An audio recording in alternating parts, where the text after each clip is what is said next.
Pemirsa, terima kasih Anda masih bersama dengan kami, dan bagi Anda yang baru saja bergabung bersama kami, akan kami sajikan kembali 3 berita utama kita di hari ini.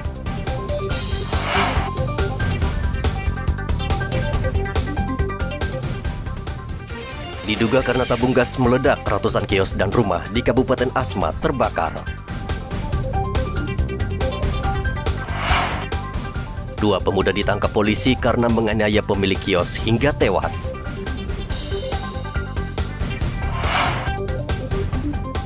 4 tersangka korupsi proyek pembangunan pasar di Bintuni ditangkap kejaksaan.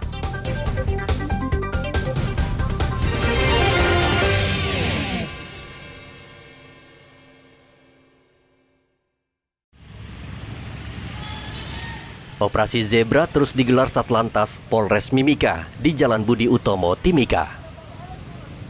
Dalam razia ini polisi menemukan banyak pemilik kendaraan roda 2 dan kendaraan roda 4 yang tidak memiliki surat-surat kendaraan. Selain itu, banyak pengendara yang kedapatan tidak menggunakan helm. Mereka dan kendaraannya langsung dibawa ke kantor polisi. Razia ini berhasil menjaring 30 sepeda motor dan mobil. Warga yang kendaraannya terjaring razia diwajibkan membawa surat-surat lengkap kendaraan agar bisa mengambil kembali kendaraan mereka.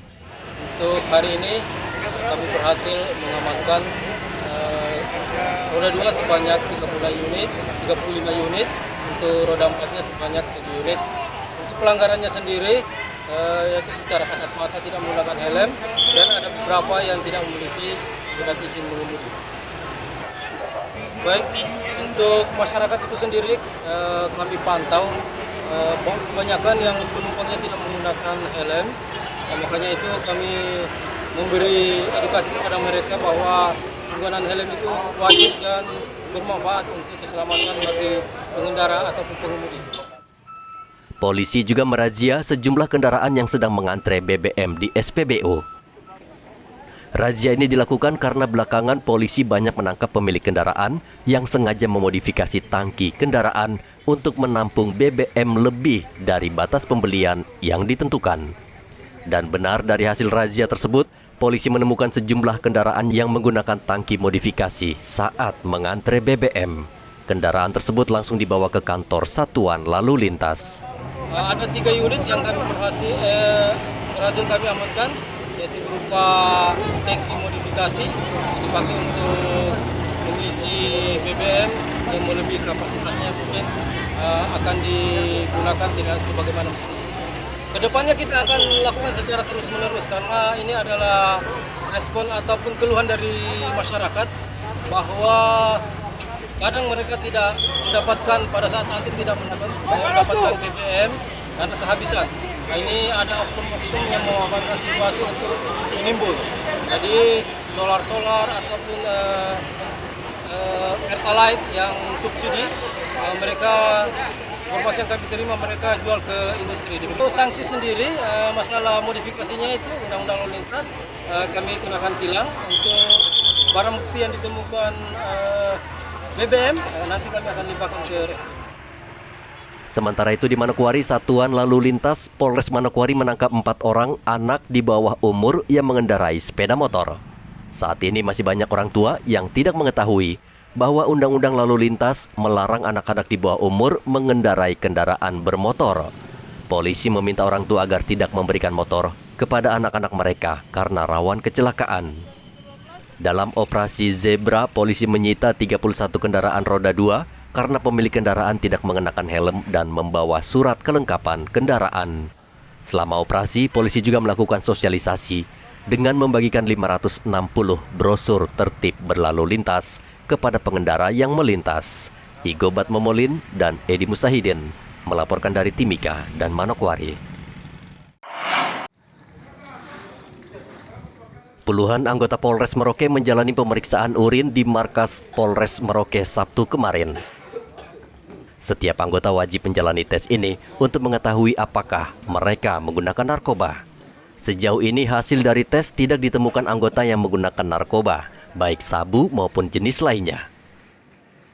Dengan tujuan untuk mencegah jangan sampai di antara anggota Polres Merauke ini ada yang tertular dengan atau terkena dengan penyakit-penyakit ataupun terindikasi masalah hubungan kaitan atau dengan narkoba, seperti itu.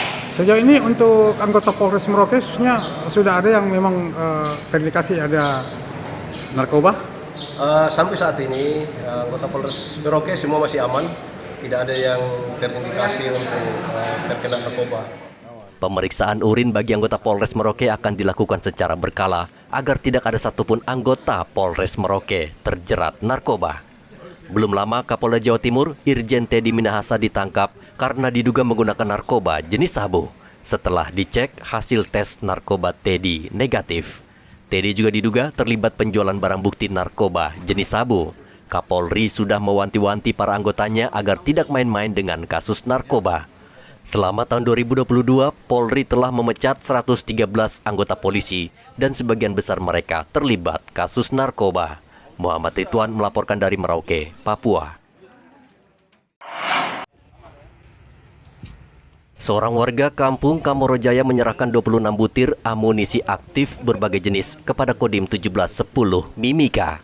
Dan Dim 1710 Mimika Letkol Dedi Dwi Cahyadi mengatakan, warga Timika tersebut menemukan puluhan butir amunisi di kebun miliknya pada tahun 2020. Menurut Dedi, si penemu amunisi tersebut mengaku ketakutan menyimpannya sehingga ia memutuskan menyerahkan kepada petugas berwenang. Sekitar Juli tahun 2022, anggota Kodim 1710 Mimika mendapat informasi ada warga yang menyimpan amunisi. TNI menduga amunisi tersebut berkaitan dengan peristiwa penembakan di Kuala Kencana yang terjadi pada tanggal 30 Maret 2020. Ini kita menggalang masyarakat ya dengan kegiatan teritorial dan juga dari unit Kodim menggalang masyarakat di daerah 8 Kamorojaya. Ini sesuai dengan informasi dari masyarakat tersebut. Ya, kami tidak sampaikan namanya, Mbak ya, Mas, karena untuk keamanan dia, privasi mereka. Jadi mereka menerima munisi ini menemui sekitar 2 tahun lalu, 2020. Itu di kebun daerah Kilo 8. Diperkirakan punya kelompok yang dulu pernah menyerang di Kuala Kencana 30 Maret 2020 waktu itu. Jadi setelah mereka menyerang ke Kuala Kencana, diperkirakan mereka ke Kilo 8, mereka kumpul minum-minum, pesta miras macam-macam. Ini munisinya sepertinya tertinggal di sana. Jadi munisi lama bisa dicek, ini munisi yang baru diterima kami ini sudah berkarat ini. Setelah kami cek munisi ini dibuat di bawah tahun 2000. Jadi ini munisi lama. Tapi kalau untuk senjata semuanya bisa meledak, mau senjata organik maupun senjata rakitan. Artinya munisi ini masih berbahaya sekali apabila jatuh ke tangan-tangan orang yang tidak bertanggung jawab. 26 butir peluru tersebut terdiri dari kaliber 5,56 mm, 20 butir, kaliber 9 mm, Luger 1 butir, dan kaliber 38, 5 butir. Kodim mengapresiasi langkah yang diambil warga tersebut, yang mana telah memilih untuk menyerahkan kepada pihak keamanan. Kendati amunisi diketahui sudah kadaluarsa, namun karena masih membahayakan, langsung diserahkan ke pihak POM untuk dimusnahkan. Dari Mimika, Papua, Igobat Momolin melaporkan.